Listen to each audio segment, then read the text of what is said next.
ciidamada booliska magaalada Hargeysa ayaa albaabada isugu dhuftay laba xarun warbaahineed oo kala ah Ariel iyo waliba Horyaal sida warkaasi magaalada Hargeysa inaga soo diray wariyaheena Faisal Yusuf Kacaan mas'uuliyiinta telefishinada Horyaal iyo Ariel TV ayaa goordhoweyd saxaafadda kula hadlay magaalada Hargeysa iyagoo sheegay in ciidamada booliska Somaliland ay xidheen xarumihii ay ku shaqeynayeen telefishinada Ariel iyo Horyaal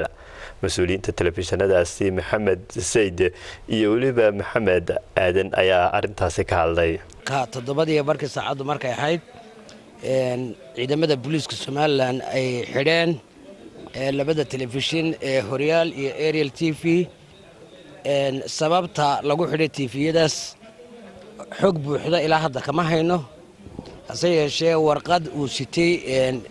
ninka taliye xigeenka CID da aan filayeen uu yahay Cabdikeen ninka la yiraahdo CID da oo ciidamada watay waxa ku qorayd in sababta loo xidhay TV-yadaas tahay iyagoo caadeystay dambiyo ay ka mid yihiin isku dirka ummadda wax ka sheega ciidamada qaranka iyo khalkhalinta iyo wax u dhimida nabadgelyada jamhuuriyadda Somaliland iyo wada jirka ummadda intaas ku qorayd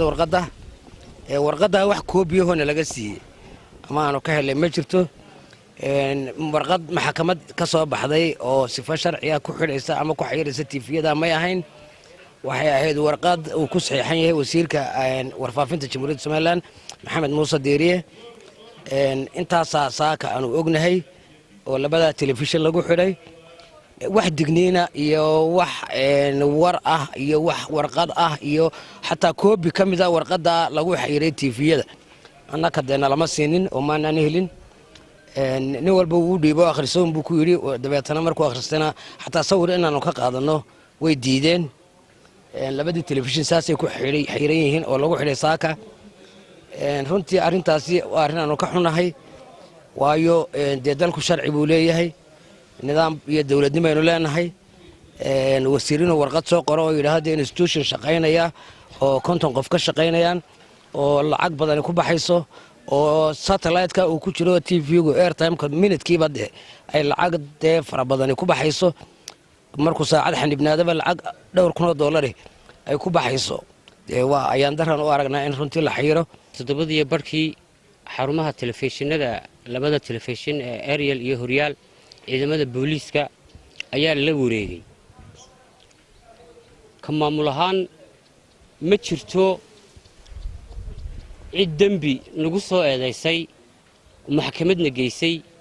oo sifa sharciyeena marisay si aad moodo in jabhadii ama tujuubkii dadka la tujuubay la boobayay ayaa hantidayadii iyo xarumahayagii la iska yimi waana la iska xirxidhay waxaan aaminsanahay in sifa sharci ah aan loo soo marin ee sifa xaraana ay u soo maray wasiirka warfaafintu haddaba su'aashu waxay tahay sharciga dalkeena u yaala yaa waxa yiri kara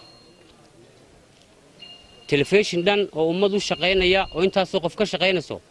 ma wasiirba waxa yiri kara Faisal Yusuf Kacaan wararka Royal Hargeysa